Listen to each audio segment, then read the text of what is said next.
Raj became distressed by a heavy storm in the cold season. Mukul worried, and Ranjani had another labor pain and another fierce storm. He just couldn't understand how to take Ranjani to the hospital. He somehow got the car going. Using his arms for support, he placed Ranjani in the car. Then he sat in the driver's seat and started the car, so the banyan tree in the courtyard gently swayed. Ranjani had been married for 5 years. Both husband and wife had normal medical reports. Despite that, Ranjani wasn't able to experience the joy of becoming a mother. Look, all your reports are normal. Often, mental stress can also cause problems with conceiving. Especially working couples frequently face this difficulty. I believe that if you are truly thinking about growing your family, then you'll need to reduce your mental stress for a while. Everyone should take a long vacation. And in my opinion, Rajni, you should take time off from your job now. Because even after delivery, your child will need you a lot. After hearing all of the doctor's advice, when Rajni and Mokul returned home, they were both thinking about what to do next. Rajni, if you quit your job, what will happen to our home's EMI and all other expenses? The savings that we have are set aside specifically for our future needs. Mukul, why are we doing all this so that our future generations can be comfortable if we can't enjoy that generation ourselves? So what is the point of all these pleasures? I have already thought about it. For the next few years, I am resigning from my job. We'll see what to do later. I have searched online. Apply to the Pune office for your company. 3 days a week you can stay in Lonavala and work from home, and manage your work by staying in Pune the other 3 days. Now for some time we will shift there. After carefully considering Rajni's request, Mukul agreed to shift to Lonavala, thus renting a small flat there. Both the husband and wife began to wait for the joys that would come into their lives. A desolate bungalow was a little distance away from Rajni's flat. Whenever Rajni went out in front of that bungalow, she felt as if she had some old connection with the bungalow. The surroundings and the garden of the bungalow further enhanced its beauty. Rajni started thinking that if only she could live in this house. She talked to Mukul about the bungalow, and then Mukul said to make her home in that particular bungalow. Whenever she stepped outside and stood in front of it, she felt like as if someone was calling her. One late night, while she was walking, she suddenly tripped and fell in front of that bungalow. At that moment, an elderly man appeared, lifted her, and spoke. Hey, kid, be careful so you don't get into any trouble. Oh no sir, I'm perfectly fine as a He supported the elderly Rajni and led her into that bungalow. For Rajni, it was like a dream come true. The bungalow was so beautiful from the outside. It was equally beautiful inside. Once inside, Rajni called Mukul and, in conversation, mentioned to the bungalow owner her wish to live there. She expressed her desire to reside there. Wow, you are interested in living in this beautiful bungalow? I was personally searching for a reliable tenant to occupy it. Rajni and Mr. Shaha were talking when Mukul arrived there as well. Mukul, could you kindly explain why we are considering renting this bungalow? Rajni, how can you explain the same thing to you again? If you want to live in this bungalow, you can stay. I plan to rent it out, so it can be maintained. Look, we won't be able to pay the rent for this. Hey, the fare you're currently paying for your flight, I'll accept the same for this as well. After hearing Mr. Shah, Rajni could barely keep her feet on the ground. I don't know what kind of attraction was making her more and more drawn to this bungalow.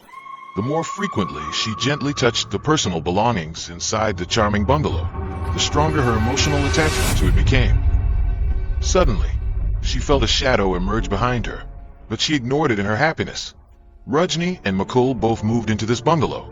If they told anyone about it now, people would look at it with astonishment, as if they had seen the eighth wonder of the world. Although a few days passed smoothly and went by without issues, subsequently Rajni often had the feeling that a young boy would enter her dreams and begin to cry and plead for his own liberation. Mom, please save me. I really need help. The boy had many injury marks on his body. At home, he also feels that someone is constantly present around him. When Rajni shared this dream with Mukul, Mukul said, Your mind stays empty, that's why you might be having these kinds of dreams. Why don't you start reading some good books? so you can divert your attention and also get help with the work we've come here to do. Rajni started looking for some books. Then her mother-in-law's Bhagavad Gita came into her hands. This book should be fine because Mom said that if you ever have any trouble in life, you'll definitely find its solution in this book. Rajni began diligently reciting the Bhagavad Gita. It took her 7 days to complete the recitation.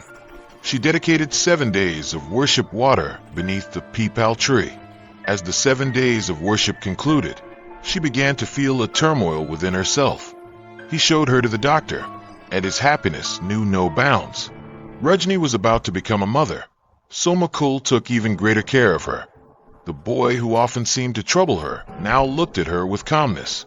A feeling of affection for him awakened in Rajni's heart. She often cuddled him. Mukul couldn't understand the reason behind Rajni's changed behavior. He was happy that Rajni was pleased to have found the greatest happiness in her. Slowly, the days were passing, and Mukul's parents also started coming to live there. Finally, the day came when Rajni started experiencing liver pain. Late at night, during the cold season, storm-like winds began blowing. Mukul became distressed by Rajni's liver pain once more. And on top of that, such intense winds. He had no idea how to take Rajni to the hospital. Anyhow, he started the car. He had supported Rajni in his arms and placed her in the car. Then he sat in the driver's seat and started the car, causing the peepal tree in the courtyard to sway as the car approached. Mukul's mother is troubled by the bad omen caused by the falling peepal tree. Mom, don't worry, everything will be fine. God has given us happiness after so many days. So he won't be so cruel as to take away our happiness. Now is not the time to think, Mom. Rajni's condition isn't improving. Let's take her to hospital. Rajni endured labor pains all night, but despite the doctor's continuous efforts, the delivery did not occur. Mr. Mukul, your wife has been in a lot of pain for quite some time, but now? The delivery hasn't happened yet, and we need to perform surgery. Hey, the baby remains weak due to the surgery. Please, doctor, wait a little longer. Maybe a normal delivery can happen. Madam Rain, she has suffered liver pain for a while and is exhausted. We can't risk further delays. Surgery must proceed. Look, I'm currently on my way home for some work. Please wait a little longer. We still have to do the operation. After talking to the doctor, Mukul came home. He called laborers to clean the peepal tree at home. A skeleton was found under the peepal tree. All the laborers got scared upon seeing it. As soon as the skeleton appeared with the help of the police, Mukul received a call from his mother. Rajni has given birth to a son. Another skeleton has emerged, and another son has been born. Rajni often talks about seeing a boy. All these things were troubling Mukul. Mukul had decided that he would no longer bring Rajni back home from the hospital. Mukul was leaving for the hospital when suddenly Mr. Shah appeared in front of him. Seeing them, Mukul said, Thank goodness you're here. You gave us your haunted bungalow to stay without even considering that something bad might happen to us living here. But we will not stay here even a moment. Mr. Saha was surprised to see himself in that bungalow. We do. How did I end up here? I had left to go to Pune. So then how did my vehicle come to Lonavala itself? The car arrived on its own, meaning it's riding on its own tracks. Mr. Shah and Mukul were both looking at each other's faces.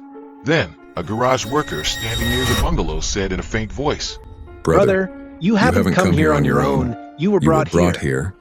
I acknowledge that you were my stepbrother, but Dad had this land in my name. You deceived me, killed me, and left me with nothing. And you've taken control of Dad's entire property. But no longer this house was mine and will remain mine. Quietly transfer all the papers to my queen's name. No, we don't want anything. We are not even living in this house. I will not let anyone in this house read Manasaya on my child. You don't need to be afraid. This property will now be in good hands. Please make sure to properly conduct the final rites of my departed one in front of the police. In front of the police, Mr. Shah confessed his crime. He then pinned all the blame on Rajni and sent her to jail. Rajni had developed a special attachment to this house. Now, she wasn't ready to leave Lonavala and return to Mumbai. Mukul had never told Rajni all these things. Her son had now turned 5 years old, and everything was going well. Suddenly, one day while cleaning the storeroom, Mukul came across a picture. The photograph showed Rajni and her son, but it had been dated 50 years earlier. Mukul realized its true history. Why Rajni felt that she had some connection to this house.